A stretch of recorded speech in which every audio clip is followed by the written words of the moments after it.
গত 29 আগস্ট রাজধানীর শ্যামলীতে সড়কে দাঁড়িয়ে কয়েকজন নারীকে গালমন্দ করার পাশাপাশি লাঠি দিয়ে পেটান এক যুবক। 6 মাস পর রাসেল হোসেন নামের ওই যুবককে মতিঝিল থেকে গ্রেফতার করেছে গোয়েন্দা পুলিশ।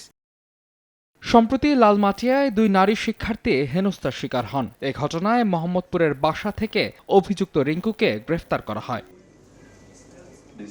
মঙ্গলবার ডিএমপি মিডিয়া সেন্টারে সংবাদ সম্মেলনে পুলিশ জানায়, নারীদের প্রতি সহিংসতাকারী কোনো ছাড় পাবে না। যারাই যে নারীদের প্রতি সহিংসতা সৃষ্টি করার চেষ্টা করবেন না কেন, তাদেরকে অবশ্যই আইনের আওতায় নিয়ে আসতে হবে। আমরা চাই এখানে পুরুষদের মতো নারীরাও যেন তারা চলাফেরায় কোনো রকমের বাধা সৃষ্টি না হন, এবং যে কেউ যদি আইন নিজের হাতে তুলে নেওয়ার চেষ্টা করেন সেক্ষেত্রে অবশ্যই আমরা কঠোরভাবে তা দমন করব। এছাড়া বনানীর সড়কে পোশাক শ্রমিক নিহতের ঘটনায় দায়ী ট্রাক ড্রাইভারকে কেরানীগঞ্জ থেকে গ্রেফতার করেছে পুলিশ। রাস্তা অবরোধ করে রেখেছিল কর্মীরা, তাদের যে কয়েকটা দাবি ছিল, তাদের অন্যতম প্রধান দাবি ছিল যে ঘটনায় জড়িত ট্রাক ড্রাইভারকে আটক করা, এবং আমরা সেটা সফলতার সাথে সক্ষম হয়েছি। এদিকে সোমবার গভীর রাতে পল্লবী থানায় ঢুকে এক যুবকের অতর্কিত হামলায় ওসি সহ 3 কর্মকর্তা আহত হন। এ ঘটনায় হামলাকারী যুবক সহ 4 জনকে আটক করেছে পুলিশ।